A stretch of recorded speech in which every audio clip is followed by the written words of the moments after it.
Alors, je rappellerai ce que m'avait dit, alors à mon grand étonnement, feu Jérôme Lindon. Alors, je le dis maintenant qu'il est mort, il me pardonnera, j'espère, s'il m'entend.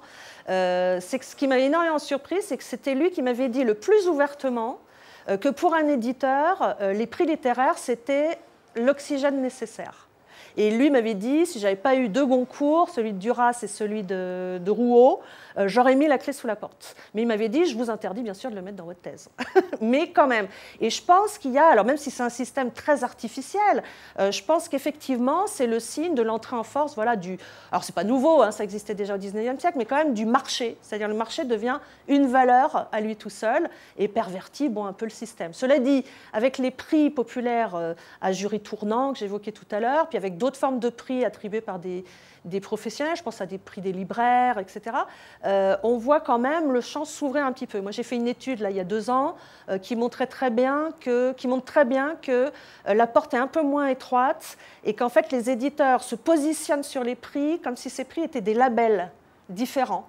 On est à une époque où il y a une extrême confusion entre les logiques justement de désignation de la valeur littéraire et puis des logiques marchandes, le prix étant l'articulation ou la tension improbable entre ces deux logiques, quoi.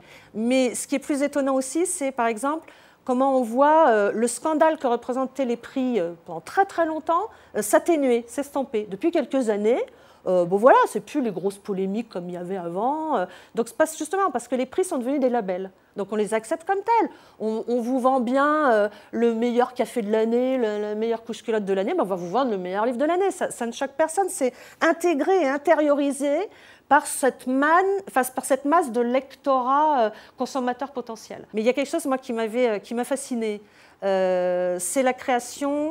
Vous savez, le manifeste qu'il y a eu il y a quelques années sur la littérature monde, soutenu par Lebris, Rouault. On voit donc ce manifeste avec des signataires, cette idée très noble, ouvrons-nous à quelque chose qu'il ne faut plus appeler francophonie parce que ce n'est pas bien, ça fait encore très colonialiste. Et qu'est-ce qu'on voit émerger en même temps, dans le même moment, et ça ne fait broncher personne, un festival étonnant voyageur, qui est une labellisation d'un certain type de livre sur un marché très bien rodé. Hein. Lebris, c'est quelqu'un qui a fait des études marketing, on le voit bien.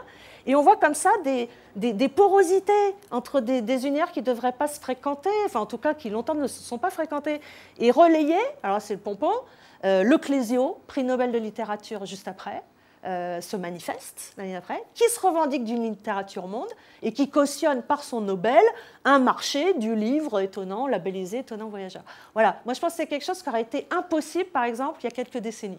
Que les magasins Leclerc, autre exemple, se disent espace culturel et vendent du bouquin. Alors, ils ne se contentent pas de vendre du bouquin dans leur supermarché. Ils créent un prix Landerneau. Alors, c'est un cynisme en plus ce nom.